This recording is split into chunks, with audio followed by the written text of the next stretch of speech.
On this episode of Fly Rod Chronicles, my daughter Laken follows in my footsteps to Ackland's Island, a bone fishing bonanza in the heart of the Bahamas. There is bonefish everywhere you turn. There's about 1,000 square miles of flats. The bonefish are great size. You can find them every 5 minutes. I haven't seen better saltwater fly fishing anywhere yet. This isn't like sending your kid to the beach for spring break. This is old school adventure. Black tip shark. Yep, black tip shark. On a fly rod. Holy cow. This is nuts. Stick around. Traveling the world, fishing, enjoying the great outdoors. Those are things that would have seemed impossible to me when I was a kid growing up in the mountains of West Virginia.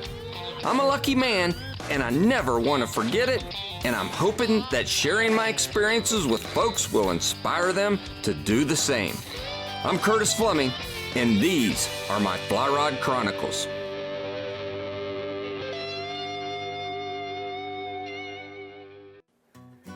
You know, man, it blows my mind of how many followers continues to follow us. And I mean, who'd have thought? And you know, it's been interesting that our family shows is what really gets a cool response and a big response. And I think it's because I'm that stereotypical guy who likes going out fly fishing, but I take my family. And you know, my wife, Shelly, she does it, I think, because I like it, but it's not like she lives it. Now my two daughters, Laken and Autumn, they live it. And it's like, you know, when they grew up, it wasn't that big of a deal to them. And then they started going, and I think they did it just to appease me.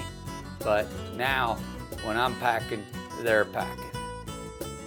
All right. Give it to me, give it to me. Don't leave me hanging, give me some. Come on. Sorry, Nice. You know, now I can't even go on a single shoot without getting hammered by Laken with 20 questions of, hey, how'd it go? What'd you catch? What were they hitting on? What kind of hatch? And, you know, that's pretty cool. Many of you may have seen an episode where my old buddy Rick Heim and I ventured to Ackland's Island, an out-of-the-way part of the Bahamas that is sparsely populated by people, but densely populated with bonefish. Rick discovered it first, and his stories got me motivated to see it for myself.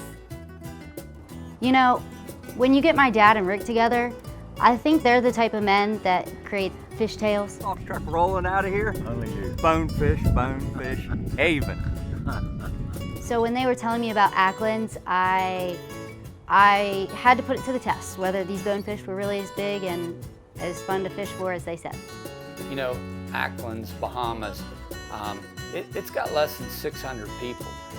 There's not a lot going on there. And when Laken said, Dad, I got to go do this trip, I was like, you know, playing father and going through my mind, is she gonna be safe? Is she gonna be taken care of? Well, I knew as long as she was with Fidel and this place, because I've been there, she'd be all right. Hi, I'm Laken Fleming. I'm a pre-med student at West Virginia University, but my true passion is fly fishing.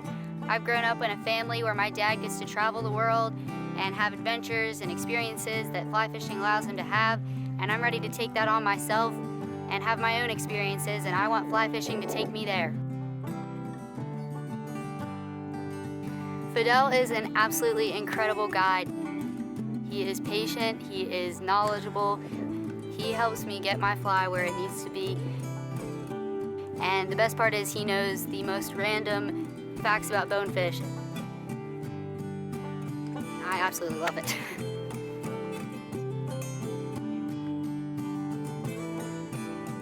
And actually hooking into not only one, but multiple bonefish was an incredible feeling. Stay tuned. When Fly Rod Chronicles returns, Laken hits the flats for big bonefish in Bahamas. Can't get enough of Fly Rod Chronicles? check us out online. This segment is brought to you by Rod Chronicles Signature Rods. Welcome back to Rod Chronicles. You know, we're from the hills of West Virginia, and we fish a lot of traditional freshwater trout streams. Now, we love mixing it up, and we like traveling the globe, but saltwater is something that we've really gotten into. You know, a couple years ago, we took Laken down to Belize, and she experienced the flats for the first time. She experienced that wind that's constantly blowing in your face and dumping that fly right back on you. And I think she took it on as a challenge, a personal challenge to say, hey, I gotta go back and I gotta be prepared, practice, and I gotta go back and do this. You know, bonefish is a species that Laken has grown an affinity for. Saltwater fishing is something I did not grow up doing, but I absolutely love it. These bonefish are species that fight hard. They wrap themselves in the mangroves around the boat, but at the end of the day, I love hearing the real scream. I love the fight, and I'm absolutely ready to get on some more bonefish. You know, being a father, watching Laken hit the flats for the first time, chasing, you know, a bonefish, which is a tough fish to catch anyway. I watched her overcome those challenges of the wind, you know, the sun, spooky fish. And when it all came together and she threw that perfect cast, and the bonefish not only fed, it freaking just hauled out to sea. It was one of the coolest things as a father that I've ever seen. And you know, ever since that catch, she's pretty much been hooked. You know, it was pretty cool to see Laken squeeze another trip like this in, because she is one busy college student. So this time, she will be going to Ackland's, Bahamas, fishing the flats with our good buddy Fidel. You know, I love being at home. I love being 30 minutes away from my family. I love being a student at West Virginia University. I love this great state, but boy, did I love getting out there and experiencing Ackland's, Bahamas. You know, I'm looking forward to seeing Laken team up with Fidel and go toe-to-toe with some of the biggest bonefish in the world. I've been bonefishing here in the Bahamas for the past 22 years. After fishing with Laken, man, she made guiding so easy, you know. She's a very, very good caster, a good listener, and a very quick learner. That first bonefish I hooked, it took off. Before I knew it, I was 100 feet, and I looked down, it was in my backing. I had to pull my fly rod right to make sure the fish went right, and pull it left when Fidel said go left to keep it out of the engine of the boat. I haven't fought a fish that hard in a long time. This is awesome. Oh my God. After the battle was over and we got it to the boat, I was tired. It was such an amazing feeling to see Fidel reach down and grab and handle the bonefish the way he did. He loves these bonefish. And I love seeing his excitement. It made me even more excited. It's Westervelt Ecological Services, time for conservation. When Fidel was releasing the bonefish, he taught me a lot that I didn't know. The fact that you need to handle the bonefish with care, I already knew. The fact that you need to make sure that they're strong enough to go back into the ocean because of the barracudas and the sharks, that part I didn't factor in. He made sure to pull it back and forth a few times to make sure the water was flowing and to make sure that they were strong enough to battle their predators around. I've been bonefishing here in the Bahamas for the past 22 years, and 90% of the customers that I fish are male, the other 10 female. To be honest with you, I fished with her dad a few times, and man, after fishing with her, I don't really want him to hear, but she make him look like she make him look small, man, you know. I don't want him to hear that, but anyhow. Fidel, this is unbelievable. Thank you so much for helping me hook that fish. Let's go catch a few more. Stick with us. We'll be right back after this. This segment is brought to you by Rod Chronicles Signature Rods. You know, we've always said on Rod Chronicles that fly fishing is a universal language. You know, I've really tried to instill this in my daughters that it's not all about the fish. It's about the travels, the people you meet, the culture. And knowing that Laken's going down to the Bahamas, she's gonna catch fish. We're not worried about that.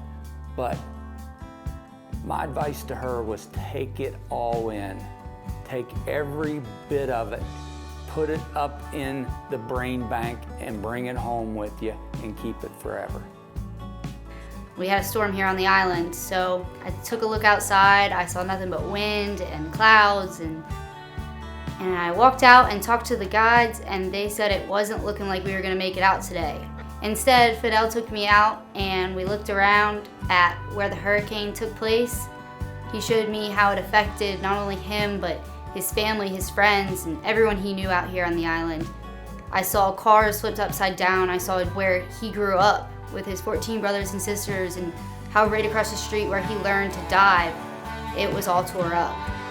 Straight over there, that's the eastern tip of Crooked Island, okay? After the storm, you know, and everyone came out, like 3 days after the storm. When they look across here, they saw this huge, like something in the bushes in the middle of the land. When they went over to take a look, it was a mail boat, 160 footer, sitting in the middle of the road in Crooked Island. So the storm, the water rise like 10 feet, 10 to 12 feet, and the storm, the boat came from across the ocean, across the reef, and straight into the land in the middle of the road. You said it took 2 months to get the mail boat out. Yeah. That is absolutely incredible. Wow. Yeah.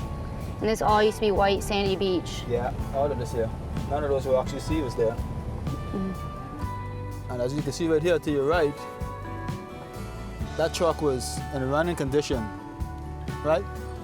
Storm came in, washed all the day from underneath it, and that's where they leave it. That's where they leave everything just sitting right there. This house right here, that's my aunt's on my father's side, right here. The other one over here, that's my grandmother on my father's side also. So family stays pretty close around here, correct? Yeah. Yeah, it's a house right there. It's like living in a small town, but you have your own island, huh? Yeah. You know, everyone, you know, connected with each other. At least the whole island, somewhere along the line, everyone related, you know, the whole island. Which is, it kind of correlates with how there's no crime around here, because everybody knows everybody. Yep. It's a safe place to come. Yeah. We went and saw Darling's Cave, which was a total experience in itself. I am a huge pineapple lover, so I got to see the soil that they take from this cave and take to a certain island in the Bahamas that only grows pineapples. So it was really cool to see. The very important thing about this cave, the dirt, as you can see, like the soil inside, the dirt. Right. People used to, years ago, come and get the dirt to take it to other islands, because the soil was, the soil to grow like fruits or vegetables, whatever, was very poor.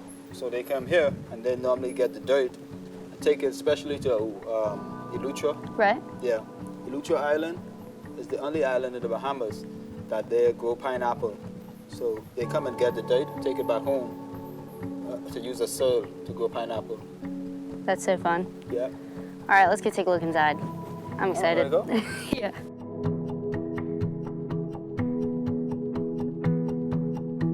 I never thought that fly fishing would travel you to a place that you didn't think there would be any way possible that you'd even want to go there, that you would end up there.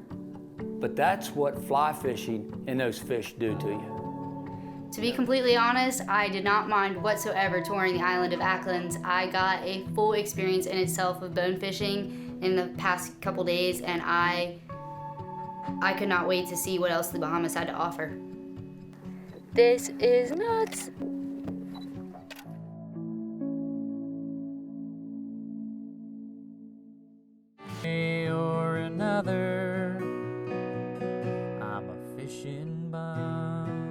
You know, if you're looking for a bonefish trip of a lifetime, big bonefish, check out Ackland's Islands in Bahamas. You know, my good friend Rick turned me on to this place, and I just fell in love with the amount of bonefish, but the big bonefish is what really drove me over the edge. When I came home and told Laken about this trip, she had to book it.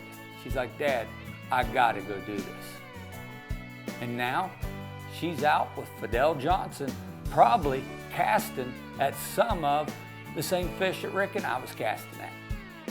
The reason I love Ackland's Bahamas, it is secluded. There is bonefish everywhere you turn. There's about 1,000 square miles of flats. The bonefish are great size. You can find them every 5 minutes. I haven't seen better saltwater fly fishing anywhere yet.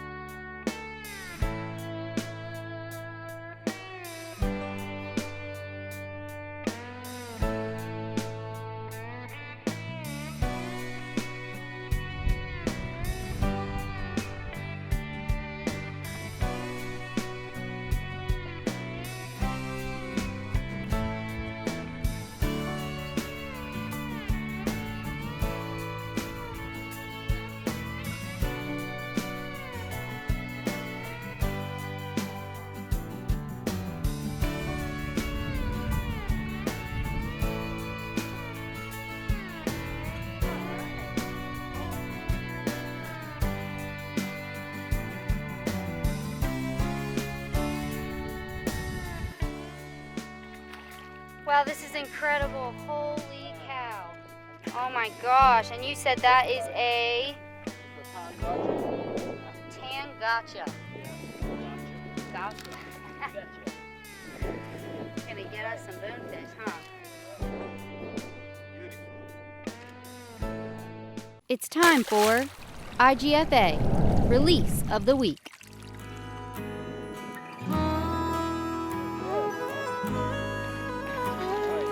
Bye-bye bonefish. You know, Laken is a college student.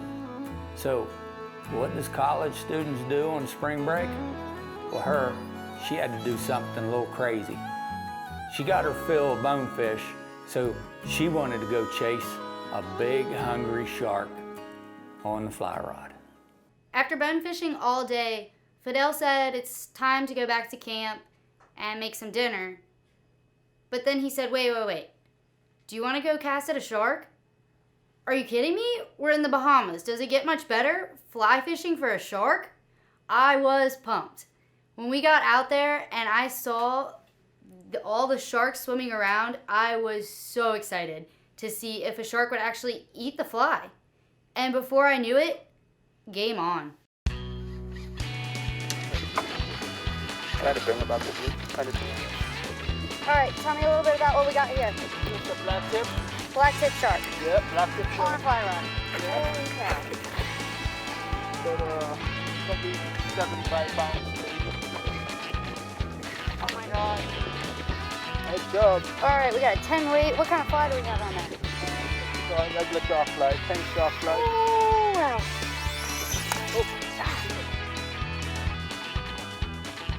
You think he's got tired?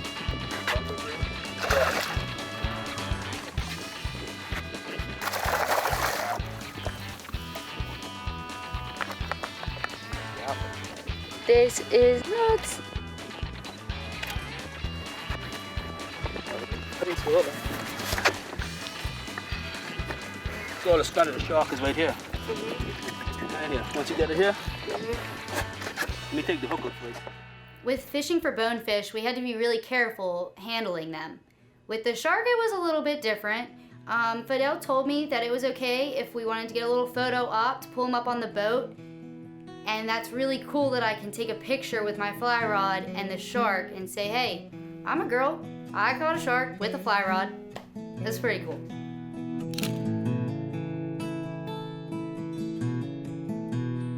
And you know what's great about Fidel? He makes you feel comfortable. He makes it fun. What more can you ask for a guided trip if you've got someone that's that great and that cool, and you can come back and tell a story like this. I'm just a fishing bum. If I don't have the gas, then I stick out my thumb. I've gotta get there one way or another. I'm a fishing bum.